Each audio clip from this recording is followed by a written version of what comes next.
రాహుల్ యాదవ్ గారు ఉన్నారు, భాగ్యనగర్ అసోసియేషన్ లో తను కూడా ఒక మెంబర్. ఈ గణేష్ నిమజ్జనం గురించి అయితే ఏమంటారో మనం అయితే తెలుసుకున్నాము. నమస్కారం ప్రజలందరికీ. రాహుల్ యాదవ్. నేను భాగ్యనగర్ గణేష్ ఉత్సవ సమితి ప్రకారం 2 సంవత్సరాలుగా ఒక కార్యకర్తగా పనిచేస్తున్నాను. భాగ్యనగర్ గణేష్ ఉత్సవ సమితి అంటే కేవలం ఒక మామూలు ఆర్గనైజేషన్ కాదు. ఇందులో మీరు మనం చూసినట్టు ఇంత పెద్ద ఎత్తున ఈ గణేష్ నిమజ్జనం కానీ గణేష్ నవరాత్రులు కానీ ఇంత పెద్ద ఎత్తున జరుపుకోవడానికి ముఖ్య కారణం హైదరాబాద్ లో భాగ్యనగర్ గణేష్ ఉత్సవ సమితి. భాగ్యనగర్ గణేష్ ఉత్సవ సమితి వారు ఎంతో గణేషులకు సంబంధించిన ఎన్నో కార్యాలను ఎన్నో సౌకర్యాలను గవర్నమెంట్ తో మాట్లాడి మనకి ప్రొవైడ్ చేయడం జరుగుతుంది. గణేష్ ఉత్సవ సమితి కేవలం ఒక ఆర్గనైజేషన్ కాదు, ఇది గణేషుని ఎలా పెట్టాలో యువతలో మన పెద్దవాళ్ళని చైతన్యం తెలపడానికి చేస్తున్నాను. మీరు ఇప్పుడు చూసినట్టయితే యువకులందరూ గణేషుని దగ్గర డీజే పాటలు కానీ సినిమా పాటలు కానీ పెట్టడం జరుగుతుంది. కానీ అది తప్పు, భక్తి పాటలు పెట్టాలి అని భాగ్యనగర్ గణేష్ ఉత్సవ సమితి వాళ్ళు ఒక ఇనిషియేటివ్ తీసుకొని అన్ని మండపాలతో వెళ్ళి చెందడం జరిగింది. అలానే ఎన్నో విషయాలు ఆ కాలంలో 1970లో మన నరేంద్ర గారు మారెడ్డి గారు ఆలోచించారు.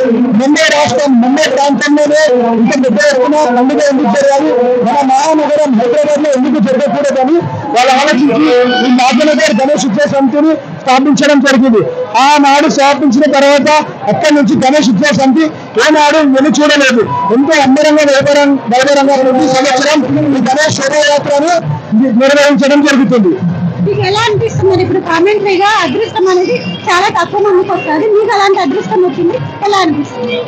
ముఖ్యంగా ఫస్ట్ నాకు భాగ్యనగర్ గణేష్ ఉత్సవ సమితిలో ఒక కార్యకర్తలుగా పనిచేయడాన్ని నేను నా అదృష్టం అని భావిస్తున్నాను. ఎందుకంటే ఈ అదృష్టం అందరికీ దొరకదు.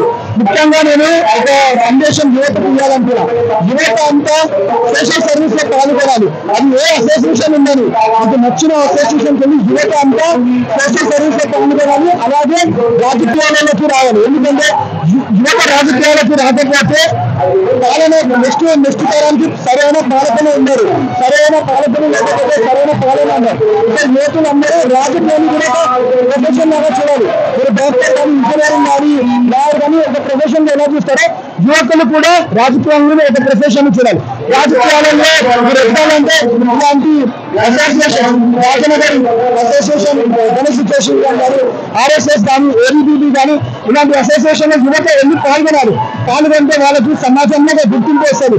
సమాజం అంటే ఏంటి, సమాజం పట్ల అంకిత భావన, సమాజం పట్ల దేశం బాధ్యత అవుతుంది.